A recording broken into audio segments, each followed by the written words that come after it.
नमस्कार विद्यार्थियों। अब हम पढ़ेंगे मिशन इंद्रधनुष अभियान। मिशन इंद्रधनुष अभियान भारत सरकार के केंद्रीय स्वास्थ्य एवं परिवार कल्याण मंत्रालय द्वारा शुरू किया गया एक मिशन है।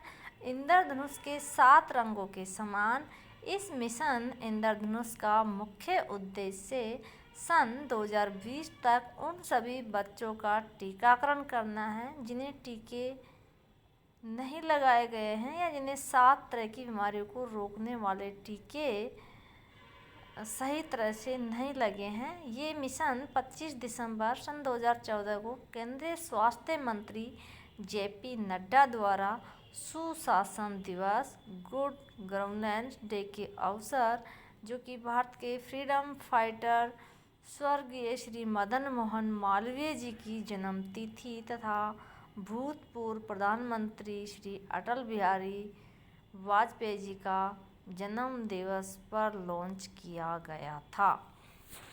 ये 7 रोगों के लिए टीकाकरण को उपलब्ध कराने की योजना है जिसे टीका द्वारा रोका जा सकता है। वे 7 रोग निम्न है: डिप्थीरिया, काली खांसी, हेपेटाइटिस बी, धनुस्तंभ, पोलियो, छमा और खसरा। इसके अलावा इस मिशन के अंतर्गत चुने गए राज्यों में जापानी इंसेफेलाइटिस, जेई और हेमोफिल्स इन्फ्लुएंजा टाइप बी के लिए भी टीके प्रदान किए जाने हैं।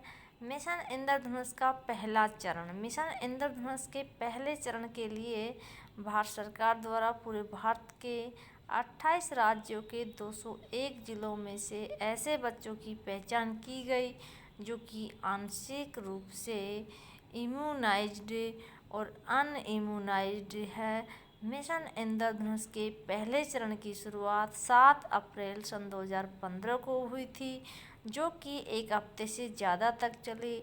इस चरण को 4 भागों में बांटा गया। पहला भाग 7 अप्रैल को शुरू हुआ। इसके अलावा दूसरा, तीसरा और चौथा भाग मई, जून और जुलाई के महीने की 7 तारीख से शुरू किया गया था, जो कि एक सप्ताह से अधिक समय के लिए आयोजित किया गया था।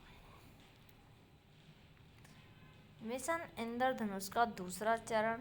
मिशन इंद्रधनुष के दूसरे चरण के लिए भारत सरकार द्वारा देश भर के 352 जिलों को चुना गया, जिनमें से 279 मध्यम फोकस जिले थे एवं बचे हुए 73 पहले चरण के हाई फोकस जिले थे। मिशन इंद्रधनुष के दूसरे चरण की शुरुआत 7 अक्टूबर सन 2015 को हुई। इस चरण को भी 4 भागों में बांटा गया था, जिनमें दूसरे भाग की शुरुआत 7 नवंबर 2015, तीसरे भाग की शुरुआत 7 दिसंबर 2015 और चौथे भाग की शुरुआत 7 जनवरी सन 2016 को की गई। मिशन इंद्रधनुष का तीसरा चरण। केंद्रीय स्वास्थ्य मंत्रालय ने मिशन इंद्रधनुष के तीसरे चरण की घोषणा की। पहले और दूसरे चरण की सफलता के बाद तीसरे चरण की शुरुआत 7 अप्रैल सन 2016 को हुई। इस चरण के दौरान बिहार, पश्चिम बंगाल, असम, अरुणाचल प्रदेश, महाराष्ट्र और उत्तर प्रदेश सहित कई राज्यों के 216 जिलों को कवर किया गया है। पहले और दूसरे चरण में लगभग 39 लाख ऐसे बच्चे जिन्हें आंशिक रूप से टीके लगे हैं, जो टीकाकरण के लिए छूट गए, उनका पूर्ण रूप से टीकाकरण किया गया। इस तरीके से मिशन इंद्रधनुष के 3 चरण कंप्लीट हो गए हैं और चौथा चरण उसका जारी है।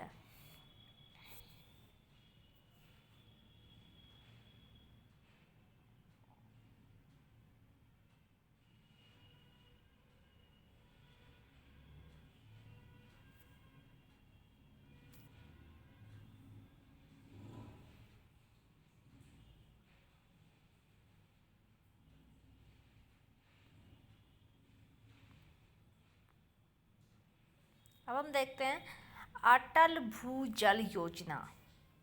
पीएम नरेंद्र मोदी ने अटल बिहारी वाजपेयी की 95वीं जयंती के मौके पर दिल्ली में अटल भूजल योजना की शुरुआत की। इसके जरिए भूजल का प्रबंधन किया जाएगा और हर घर तक पीने के स्वच्छ पानी को पहुंचाने की योजना पर काम होगा।